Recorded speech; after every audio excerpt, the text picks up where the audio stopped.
Gold, trusted gold buyers. మీరు తాకట్టు పెట్టిన బంగారాన్ని విడిపించి ఈ రోజు ఉన్న మార్కెట్ ధరకు కొనబడను.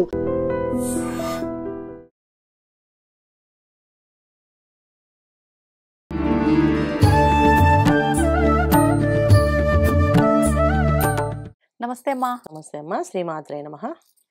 అమ్మ, కార్తీక మాసంలో వచ్చే ఈ ద్వాదశి క్షీరాబ్ది ద్వాదశి అని అంటూ ఉంటారు. అంటే ఆ రోజున తులసి కళ్యాణం ఎక్కువగా చేస్తూ ఉంటారు. మరి ఈ కళ్యాణం చేయాలి అని అంటే అది కూడా వంతన ఏమైనా ఉండాలా? ఎవరైనా ఆచరించవచ్చు? ఒకవేళ ఈ కళ్యాణం కాదు, మేము మామూలుగా పూజ చేసుకుంటాము అనుకున్న వాళ్ళు ఏ రకంగా చేసుకోవచ్చు? దాని గురించి వివరించండి. తప్పకుండా అన్న. ఇది పురాణాల్లో మనకి క్షీరాబ్ది ద్వాదశి అంటే అమ్మవారు పుట్టినరోజు ఇవాళ.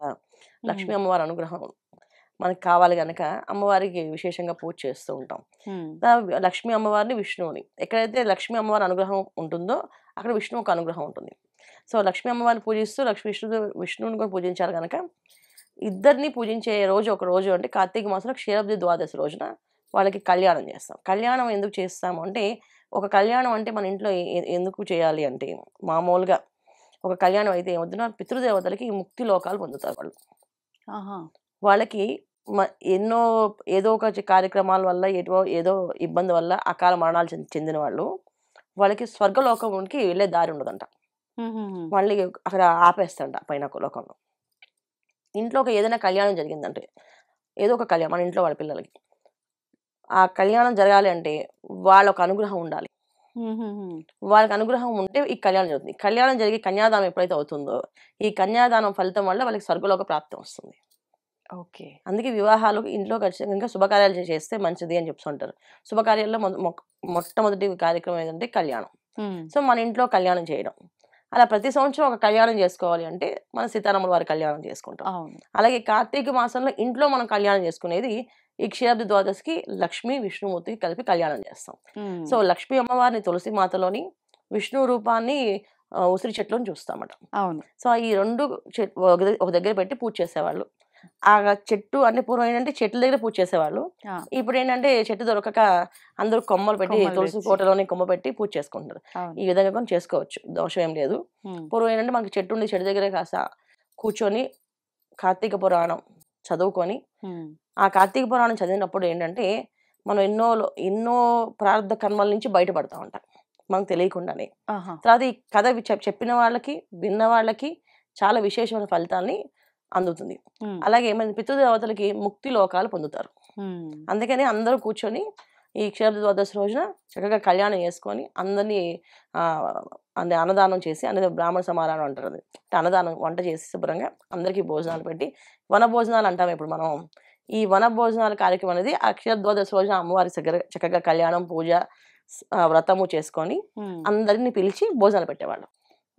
సో ఎవరైతే అందరూ భోజనాలు చేసి ఆ కార్యక్రమం అవుతుందో వాళ్ళకి, సో ఎవరైతే ఈ కళ్యాణం చేపిస్తారో వాళ్ళకి, వాళ్ళ పెద్దలకి ధనము, శాంతి, సౌఖ్యము, అభివృద్ధి అవుతుంది. అమ్మ, ఇప్పుడు ఈ కళ్యాణము అనంటే నిజంగా కళ్యాణం జరుగుతున్న తంతంతా కూడా ఆచరించాలా? ఇప్పుడు అక్కడ తులసి కళ్యాణం చేస్తున్నప్పుడు కూడా తులసి కళ్యాణం చేసినప్పుడు బ్రాహ్మణుని పెట్టుకుంటే చక్కగా అలాగే చేపిస్తారన్న.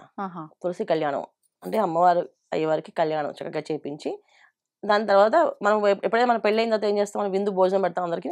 అలా అందరినీ పిలిచి భోజనాలు పెట్టాలి. అలా చేసుకునేది చాలా విశేషమైన ఫలితం వస్తుంది. లేదు నార్మల్ గా కొంచెం మనం ఇంట్లో చేసుకునే కళ్యాణం ఏంటంటే లక్ష్మీ అష్టోత్తరం, విష్ణుమూర్తి అష్టోత్తరం, రెండు అష్టోత్తరం చదువుకొని కార్తీక పురాణంలో ఏదో ఒక కథ చదువుకొని, పురాణ శ్రవణ కథ చక్కగా ఒక కథ చదువుకొని అధ్యాయం పారాయణ చేసి, ఆ పారాయణ అయిపోయిన తర్వాత ఒక ముత్తైదుని పిలిచి తాంబూలాలు ఇచ్చి వాళ్ళకి ప్రసాదం చేసి నైవేద్యం పెట్టి ఆ ప్రసాదం అందరికి పంచి భోజనం చేయాలి. ఇది పొద్దున్న నుంచి ఆ రోజు ఉపవాసంలో ఉండాలమ్మా? ఖచ్చితంగా ఉపవాసం ఉండాలి. సాయంకాలం చేస్తారు ఈ కళ్యాణం చాలా మంది. కొంతమంది పొగలే చేస్తారు. పొగలంతా అంటే ఏకాదశి ఉపవాసాలు ఉన్న వాళ్ళందరూ కూడా ఏంటంటే ముందు రోజు అంతా ఉపవాసాలు ఉంటాయి కదా, నెక్స్ట్ డే మార్నింగ్ కళ్యాణం చేయించుకొని ఆ తర్వాత అందరూ భోజనం తీసుకుంటారు మధ్యాహ్నానికి. అలా కొంచెం చేస్తారు. సాయంకాలం చక్కగా విష్ణు సహస్రనామ పారాయణ, తర్వాత లక్ష్మీ సహస్రనామ పూజ ఇలాంటి విశేషంగా చేసుకుంటూ ఉంటారు. కొంతమంది ఎక్కువగా ఈ విధానం అంతా ద్వాదశి రోజు కాకుండా పౌర్ణమి రోజే ఎట్లాగూ కొంచెం విశేషమైన పూజలు, ఆరాధనలు చేస్తారు, ఉపవాసాల్లో ఉంటారు కాబట్టి ఆ రోజునే ఈ కళ్యాణం కూడా ఆచరిస్తూ ఉంటారు కదమ్మా. అది సరైన పద్ధతేనా? అంటే సరైన పద్ధతి అంటే అది పద్ధతిని కాదు నాన్న. కాకపోతే ఏంటంటే మనకి ఇప్పుడున్న అందరూ కాలంలో ఉండే నాకు టైం లేదనో లేకపోతే అందరినీ పిలవాలనో చేయాలనేసి పౌర్ణమి రోజు చేయడం ఏంటంటే పౌర్ణమి ఉపవాసం ఉండాలి, కార్తీక పౌర్ణమి ఉపవాసం ఉండాలి. కానీ కళ్యాణం చేస్తే భోజనం పెట్టాలి, అందరికి పెళ్లి భోజనం లాగా భోజనం పెట్టాలి కదా. అందుకని కొంతమంది కుదరకపోయిన వాళ్ళు అలా చేసుకుంటుంటారు. బట్ నేనైతే ఒప్పుకోను, జనరల్ చెప్తాను అలా చేసుకోకండి. కళ్యాణం అనేది ఏకాదశి ద్వాదశి ఉపవాసం ఉండి చక్కగా ద్వాదశి రోజు చేసుకోండి. ద్వాదశి రోజు ఎవరైతే పారాయణ చేస్తారో, ద్వాదశి రోజు ఎవరైతే ఈ కార్యక్రమం చేస్తారో వాళ్ళకి పితృదేవతల ఒక అనుగ్రహం కలుగుతుంది. పితృదేవత అనుగ్రహం కలిగితే ఏమవుతుంది, ఇంట్లో వివాహం అవుతుంది, సంతాన భాగ్యం ఉంటుంది, తర్వాత సౌభాగ్యం ఉంటుంది, తర్వాత ధనము వ్యాపార అభివృద్ధి ఉంటుంది. అందుకే ద్వాదశి రోజు పూజ చేయాలి. ఎందుకు పూజ చేయాలంటే స్థితికారకుడు మనకి. అంటే మనం ఏదైనా ఆహారం తినాలి, ఆహారం మన ఇంటికి రావాలి, మనం సంపాదించాలి, ఆ ధనం నిలబడాలి అంటే దానికి కారకుడు ఎవరంటే విష్ణుమూర్తి. సో విష్ణు ఒక ఆరాధన ఎక్కువ చేయడం వల్ల మనకి కావాల్సిన అన్ని సౌఖ్యాలు దొరుకుతాయి. అందుకని అది ద్వాదశి రోజు చేస్తే చాలా విశేష ఫలితం అన్నమాట. కార్తీక మాసంలో లక్ష్మీ అమ్మవారు పుట్టినరోజు, తర్వాత వివాహం జరిగిన రోజు రెండు కలిపి చేసుకుంటే అది విశేషం కదా. ఇప్పుడు ఎవరికైనా పుట్టినరోజు రోజున చేసుకునే సెలబ్రేషన్ ఆనందంగా ఉంటుంది కదా, అలాగే వాళ్ళ పెళ్లి రోజు చేస్తే ఇంకా ఆనందంగా ఉంటుంది. ఇవి రెండు కాకుండా ఇంకో రోజు పెడితే ఈ ఆనందం ఉండదు కదా మనకి, ఉండదు అలా అనమాట. కానీ కుదిరిన వాళ్ళు చేసుకుంటారు. ఏకాదశి ఏదో ఒక ఇబ్బంది వచ్చి ఆటంకం వచ్చి ఇబ్బంది ఉంది చేసుకోలేకపోయారు, ఇంకా దాన్ని వదిలేసా అని బాధ లేకుండా మన మానసిక ప్రశాంతత కోసం పౌర్ణమిలో చేసేసుకుంటారు.